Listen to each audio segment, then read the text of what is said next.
अल निनोचे सगळे अंदाज चुकवून पाऊस राज्यभरात तुफान बरसतोय। आधी पाऊस कधी येणार म्हणून पावसानं रडवलं आणि आता झोडपलंय। विशेष म्हणजे मराठवाड्याकडे इतके दिवस पाठ फिरवलेला पाऊस आता मराठवाड्यात सुद्धा तुफान बरसतोय, तर विदर्भातही दमदार पाऊस होतोय। पाहूयात पावसानं कसे सगळे अंदाज चुकवलेले आहेत।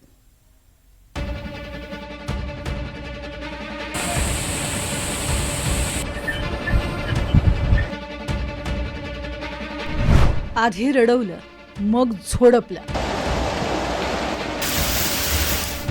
मराठवाडा विदर्भालाही भिजवलं। पाऊस तुफान, बहुतांश राज्य सुखावलं।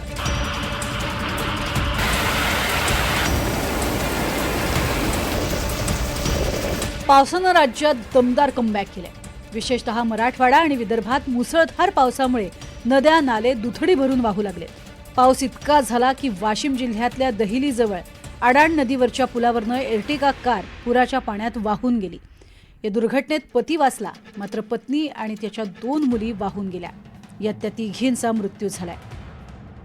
वर्ध्यामधील ही दृश्य पहा। आकाशातनं अख्खे ढगच खाली आलेत। लोअर वर्धा धरणाच्या पाण्यात थेट आकाशातनं ढग कोसळत असल्याचं हे दृश्य दिसतंय। वर्ध्याच्या आर्वी तालुक्यातील बोरगाव हाताला शिवारातलं हे दृश्य आहे। वर्ध्यात सलग 2 दिवस हे असे ढग खाली आलेले दिसत आहेत। तिकडे अमरावतीमध्ये गेल्या 36 तासांपासून मुसळधार पाऊस कोसळतोय।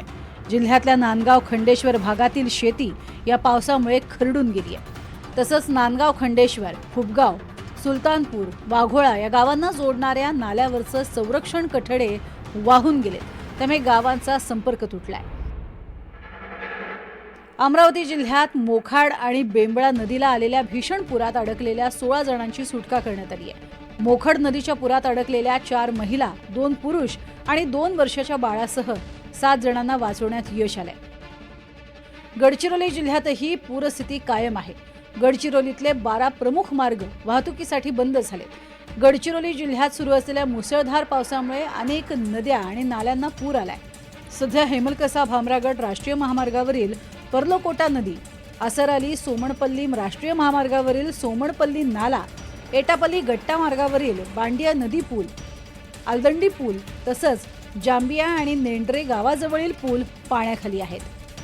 जांबिया आणि नेंडर गावाजवळील पूल पाण्याखाली आहेत। यवतमाळ जिल्ह्याला रेड अलर्ट दिल्यानंतर जिल्ह्यात चांगला पाऊस झालाय। मुसळधार पावसामुळे जिल्ह्यातल्या अनेक नद्यांना पूर आलाय। आणि तालुक्यातल्या अरुणावती नदीनं धोक्याची पातळी ओलांडली आहे, त्यामुळे नदीकाठच्या गावांमध्ये पुराचं पाणी शिरलंय। विठोली गावाला पुराचा मोठा फटका बसलाय। घरांमध्ये आणि शेतांमध्ये पाणी घुसल्यानं मोठं नुकसान झालंय। यवतमाळ जिल्ह्याला 2 दिवसाचा रेड अलर्ट दिल्यानंतर आज धोधो पाऊस बरसल्यानंतर यवतमाळ जिल्ह्यातील मी आर्णी तालुक्या येथे आहे आणि आपण पाहू शकता की आर्णी तालुक्यामध्ये जे नदीकाठचं घरं असतील किंवा काही जागा जे असतील संपूर्ण जलमय झाल्या चित्र आज यवतमाळ जिल्ह्यामध्ये पाहायला मिळत आहे। एकंदरीतच आर्णी तालुक्यातील हे दृश्य आपण पाहू शकता की कशा पद्धतीने घरांमध्ये पाणी शिरलेलं आहे। पूर्ण जे घरं जे आहेत ते जलमय झालेले आहे। काही घरांची पडसाडसुद्धा झालेली आहे आणि एकंदरीतच बघितलं गेलं तर या अशा अतिशय जलमय झालेल्या परिस्थितीमध्ये नागरिकांचे एकंदरीतच खूप बेहाल झालेलं चित्र आज यवतमाळ जिल्ह्यामध्ये पाहायला मिळत आहे। विदर्भात पुढचे 2 ते 3 दिवस पावसाच्या सरी कायम राहणार आहेत। तो आप इस मैप पे देख सकते हैं कि जो सिस्टम्स बने थे, डिप्रेशन जो अभी है वो धीरे धीरे कमज़ोर पड़ रहा है और उसका जो फर्दर फोरकास्ट जो है, उसका जो ट्रैक फोरकास्ट है वो हम देखेंगे कि गुजरात की तरफ जाएगा, मध्य प्रदेश से होते हुए। तो मुख्य तौर पे आज की जो बारिश रहेगी वेस्ट विदर्भ को एक अच्छी बारिश मिलने की फिर से संभावना बन रही है और जो रेनफॉल्स रहेंगे वेस्ट विदर्भ को खासतौर पर यवतमाल, वाशिम, अकोला, बुल्ढाना और अमरावती को आज जो रेनफॉल्स रहेंगे वो मध्यम से भारी बारिश से मिलने की संभावना है। और अब पुनः कल के बाद से मतलब 1 या 2 तारीख के बाद से देखेंगे कि रेनफॉल में कमी देखने को मिलेगी और धीरे धीरे जो आसमान से वो बादल है वो छटने शुरू हो जाएंगे और फिर से वो तापमान में थोड़ी इजाफा देखने को मिलेगी। मराठवाड्याला या पावसातला पहिला रेड अलर्ट देण्यात आला होता। त्यानुसार हिंगोली, बीड, जालना, नांदेडमध्ये चांगला पाऊस झालाय। हिंगोली जिल्ह्यात गेल्या 24 तासात अतिवृष्टी झाली आणि 103 मिलीमीटर पावसाची नोंद झाली। 2 महिन्यानंतर झालेल्या पहिल्याच पावसात कयाधू नदीला पूर आलाय। पुलावरनं पाणी वाहत असल्यानं वाहतूक बंद करण्यात आली आहे।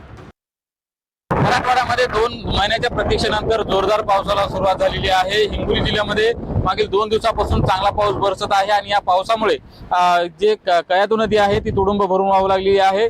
आपण बघताय की या कयाधू नदीने रौद्ररूप धारण केलेलं आहे। खरं तर हवामान विभागाने काल हिंगोली जिल्ह्याला रेड अलर्ट जारी करण्यात आलेला होता आणि त्यानुसार काल जे आहे ते मोठ्या प्रमाणात पाऊस जे हिंगोली जिल्ह्यामध्ये झालेला आहे आणि त्यामुळे कयाधू नदी पहिल्यांदा जे आहे ते इतकी तुडुंब भरून वाहू लागलेली आहे। कयाधू नदी जे पुला आहे त्या कयाधू नदीवरचे ते पाण्याखाली गेल्याने जवळपास 10 ते 12 गावाचा संपर्क तुटलेला आहे। हिंगोलीमध्ये कयाधू नदीला पूर आल्यानं नदीकाठची शेती पाण्याखाली गेली आहे, तर जिल्ह्यातलं प्रमुख धरण असलेल्या सिद्धेश्वर धरणाची पाणी पातळीही वाढली आहे। मराठवाडा विदर्भाबरोबरच उत्तर महाराष्ट्रात चांगला पाऊस बरसलाय। जळगाव शहरातला बजरंग बोगदा पाण्याखाली गेलाय। बोगद्याच्या पाण्याखाली कार अडकल्यानं महापालिकेच्या कर्मचाऱ्यांनी दोराच्या सहाय्यानं बोगद्याखालची पाण्यात अडकलेली ही कार बाहेर काढली। बोगद्यात मोठ्या प्रमाणात पाणी साचल्यानं या मार्गावरची वाहतूक ठप्प झाली आहे। जळगाव जिल्ह्यात झालेल्या मुसळधार पावसामुळे हतनूर धरणातनं पाण्याचा विसर्ग वाढवण्यात आलाय।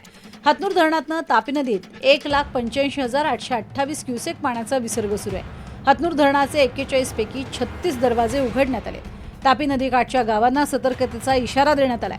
जिल्ह्यात पुढच्या 24 तासात वादळी वाऱ्यासह मुसळधार पावसाचा अंदाजही वर्तवण्यात आलाय। जळगाव जिल्ह्यासह विदर्भ व मध्य प्रदेशात गेल्या 2 दिवसापासून मुसळधार पाऊस सुरू असून परिणामी जळगाव जिल्ह्यातील सर्वात मोठं पाणलोट क्षेत्र असलेल्या हतनूर धरणातही मोठ्या प्रमाणात पाण्याची आवक वाढली आहे।